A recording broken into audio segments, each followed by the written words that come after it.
تو فرمایا 4 طاقتیں: غصے پر کنٹرول، شہوت پر کنٹرول، خیال پر کنٹرول۔ اب غصے کے لیے مثال دوں، ہم نکالیں کیسے؟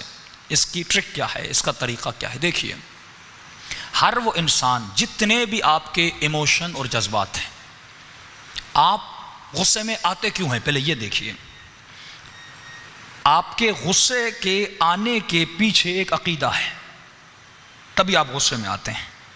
مثال کے طور پر ایک مومن وہ ہے جس کے باپ کو گالی دو، وہ غصے میں آتا ہے، وہ لڑ پڑتا ہے۔ ایک اور مسلمان ہے جسے گالی دو، وہ غصے میں آتا ہی نہیں۔ ان دونوں میں ڈفرنس کیوں ہے؟ کیونکہ دونوں کے عقیدوں میں فرق ہے۔ اس کا عقیدہ یہ ہے کہ اگر کوئی میرے باپ کو گالی دے گا یہ میری بے عزتی ہے، وہ غیرت میں آتا ہے، وہ لڑ پڑتا ہے۔ فرمایا عقیدوں کے پیچھے ایموشن ہوتے ہیں، احساسات ہوتے ہیں۔ جب کوئی آپ کے ایموشنز کو، احساسات کو چھیڑتا ہے، آپ ایکشن میں آتے ہیں، عمل میں آتے ہیں، غصے میں آ جاتے ہیں۔ مثال کے طور پر آپ سب مولا علی سے محبت کرتے ہیں، کیوں خدا نے کہا کسی کے جھوٹے خدا کو برا بلا نہ کہو، کہیں وہ تمہارے سچے خدا کو برا بلا نہ کہے؟ کیونکہ جھوٹے خدا کو ماننے والا بھی ایک عقیدہ رکھتا ہے، اس عقیدے کے پیچھے اس کے ایموشنز ہیں۔ جب تم اس کے ایموشنز کو چھیڑو گے، بار بار انگلی کرو گے، وہ غصے میں آئے گا۔ رہبر نے فتویٰ دیا بھائی لوگوں کے مقدسات کو برا بلا نہ کہو، لیکن یہ قوم سمجھ ہی نہیں رہی۔ یہ قرآن کی آیت کی تفسیر ہے، پھر علماء سے نہ لڑو، قرآن سے لڑو کہ خدا نے کہا کسی کے جھوٹے خدا کو برا۔ ہم بھی کہتے ہیں وہ جھوٹے ہیں، ہم بھی کہتے ہیں وہ جھوٹے امام ہیں، لیکن امام تو ہیں ان کے۔ جب مولا علی کو کوئی برا بلا کہے گا، ملعون طارق اعظم جب امام زمانہ کو گالیاں دیتا تھا، کہ ہمیں غیرت نہیں آتی تھی، کہ ہم غصے میں نہیں آتے تھے، کہ ہم بدلہ نہیں لینا چاہتے تھے، کیونکہ آپ کا ایک عقیدہ تھا کہ علی بہت محترم ہے۔ آپ کے عقیدے کو جب کوئی چھیڑتا تھا، آپ غصے میں آتے تھے، لڑتے تھے۔ اسی طرح ان کے بھی عقیدے ہیں، ان کے ذہن میں بھی ہے کہ ہمارے امام بہت محترم ہیں۔ جب آپ ان کے عقیدوں کو چھیڑتے ہیں، وہ ایکشن میں آتے ہیں، اور ایکشن کے نتیجے میں جھگڑا ہوتا ہے، قومیں مر جاتی ہیں۔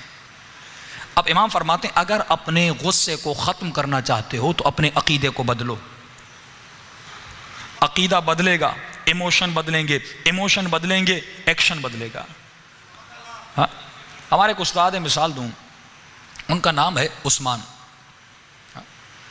بہت بزرگ ہیں، 70 ایئرز اولڈ۔ ان کو شیعہ بنایا ہمارے استاد کے استاد نے، قبلہ محمد باقر نجفی صاحب، جو تحریک جعفریہ کے سابقہ غالباً صدر بھی رہ چکے۔ انہوں نے ان کو شیعہ بنایا۔ فرمایا یہ صاحب جب شیعہ بنے، اب نام بھی عثمان ہے، جب ہم نے کہا کہ بھائی آپ نام کیوں نہیں بدل رہے؟ اکثر لوگ جب شیعہ ہوتے ہیں تو مولا علی کا یا کوئی اہل بیت کا نام رکھتے، تو انہوں نے کہا میں مکمل بدل گیا۔ میں نے کہا ایک چیز تو پرانی رہو اپنے اندر،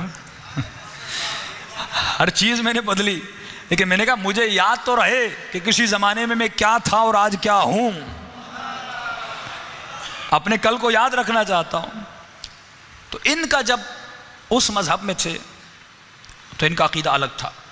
قبلہ محمد باقر نجفی صاحب کہتے ہیں جب میں ان کو سمجھانے لگتا تھا، فدق کی بات آتی تھی، جناب زہرا کے دروازے پر آگ گرانے کی بات آتی تھی، اور قاتلوں کی بات ہوتی تھی، فرمایا یہ اتنے غصے میں آ جاتے تھے، سامنے گلاس ہوتا تھا گلاس دے مارتے تھے، پلیٹ ہوتی تھی پلیٹ مارتے تھے۔ اس وقت عقیدہ الگ تھا، جب تھوڑا کہتے میں چھیڑتا تھا ان کو، یہ غصے میں آ جاتے تھے۔ لیکن وہی شخص ہے، آج عقیدہ بدلا، آج وہی باتیں کرو، یہ غصے میں نہیں آتا، خوش ہوتا ہے۔ کیوں؟ اس کا عقیدہ بدل گیا۔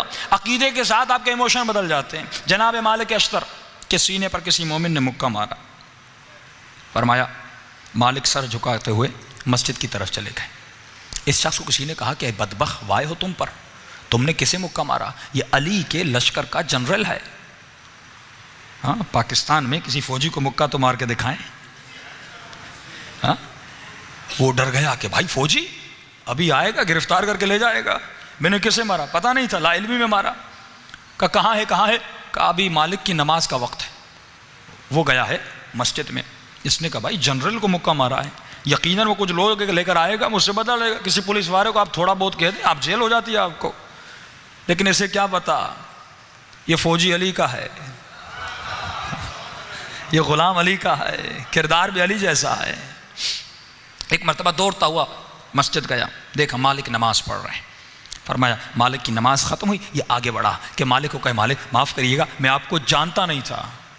یہ ہے دگنی پالیسی، یعنی پتہ چلا کہ مالک کا عہدہ کیا ہے، معافی، جب پتہ نہیں تو مکہ۔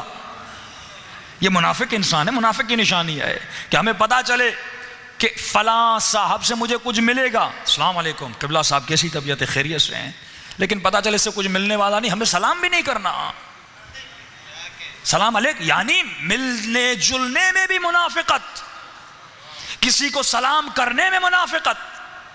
کہ ہمارے ایک مشہور مولانا تھے، ان کو کسی شہر میں دعوت ملی مجلس کی، نیاز بھی ماشاءاللہ اچھا خاصا لیتے تھے، ایک مجلس کا انہوں نے 2.5 لاکھ لیا، اور بانی مجلس نے بڑا انتظام کیا۔ کہا جب جانے کا وقت ہوا تو وہ گاڑی میں بیٹھے، بانی مجلس گھٹنوں پہ ہاتھ رکھ کے بیٹھا ہوا ہے، مولانا آپ کا بہت شکریہ، آپ آئے، آپ نے قدم نوازی کی۔ انہوں نے کوئی اس کو جواب نہیں دیا، چلے گئے۔ تو بیچ والے شخص نے کہا مولانا اتنا خرچہ، اتنے لاکھ، اتنا آپ کو جھکے، اتنا ملے، اور آپ نے ایک جملہ بھی نہیں کہا، ایک شکریہ بھی نہیں بولا۔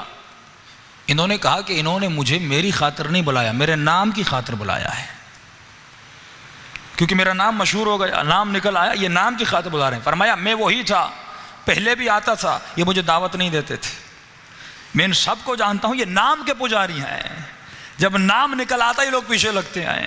فرمایا تب مجلس یہی میں پہلے پڑھتا تھا لیکن بلانے والا کوئی نہیں تھا، تو فرمایا جو نام کے پیچھے چلتا ہے اس کا احترام میں بھی کبھی نہیں کرتا۔ فرمایا اس سے پیسے بھی لیتا ہوں، لیکن دوسرے گھر میں قبلہ غلام مہدی نجفی صاحب ایسی ایسی جگہوں پہ مجلس پڑھنے جاتے تھے، واپسی کا کرایہ تک نہیں ملتا تھا، کہتے تو کوئی بات نہیں، ہمارے مومنین آئے، اللہ دینے والا ہے۔ تو بعض لوگ نام کے پیچھے ہوتے ہیں، احترام سلام اس لیے کرنا کہ نام۔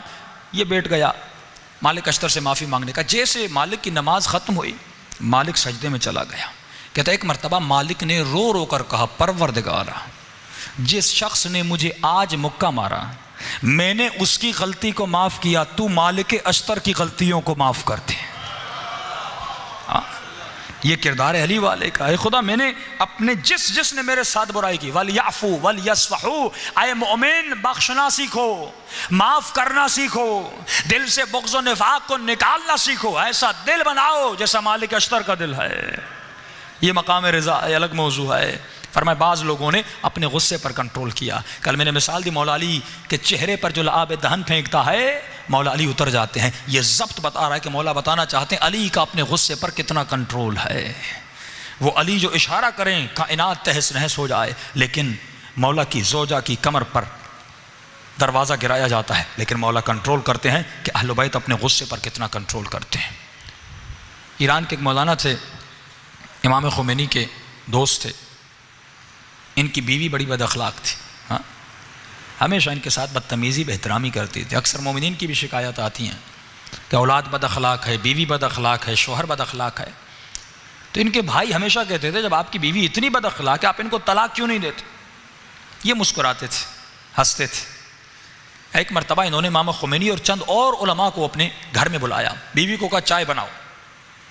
اب بیوی بھی عالم کی، شریعت کو بھی جانتی تھی، اس نے کہا مجھ پر واجب تھوڑی ہے چائے بنانا، کھانا بنانا، آپ کے دوست ہیں آپ خود بنائیے اور پوچھ لیجئے اپنے علماء سے کیا مجھ پہ واجب ہے؟ سب نے کہا واقعاً اس پہ واجب تو نہیں ہے۔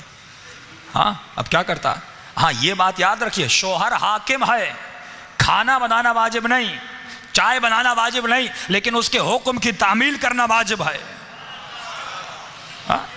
لیکن شوہر کو بھی عادل ہونا چاہیے، عدالت سے کام لینا چاہیے، یعنی کہ جو کہوں کرے۔ فرمایا حاکم وقت کا حکم ماننا اگر مولا ہوں تو واجب ہے، لیکن فرمایا یہ حاکم ایسا نہ ہو کہ ظالم بن جائے، جابر بن جائے، جبر کے ساتھ کام کر۔ فرمایا عدالت کے ساتھ۔ علی ابن ابی طالب گھر کے کاموں میں جناب زہرا کے ساتھ ہاتھ بٹاتے تھے، کبھی فقیروں کے پاؤں دباتے تھے، کبھی اس بیوہ خاتون کے گھر میں جا کے اس کے بچوں کے لیے کھانا تیار کرتے تھے۔ کردار ایسا بھی ہونا چاہیے، تمام تر حقوق کا خیال رکھنا چاہیے۔ ایک مرتبہ اس خاتون کا میں نہیں بناؤں گی۔ فرمایا ایک مرتبہ اس کا بھائی غصے میں آ گیا کہ اب نے تو اس نے بے حیائی اور بے شرمی کی حدیں پار کر دی، خمینی صاحب کے سامنے، فلاں عالم کے سامنے آپ کی اتنی بے احترامی کی، آپ کی اتنی بدتمیزی کی، لہذا بھائی اس کو ابھی طلاق دو۔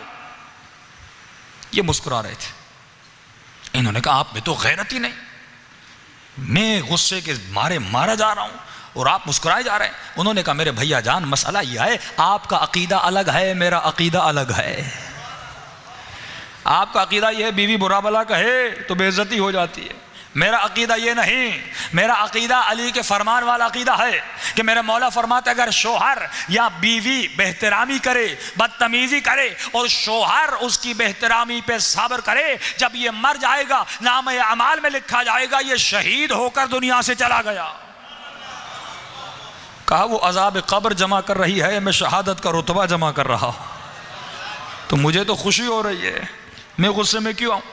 ایک مرتبہ مجلس سے ایک شخص اٹھا, کہا مولانا میری بیوی تو بہت اچھی ہے, مجھے کچھ بھی نہیں کہتی, میں شہید کا رتبہ کیسے حاصل کروں.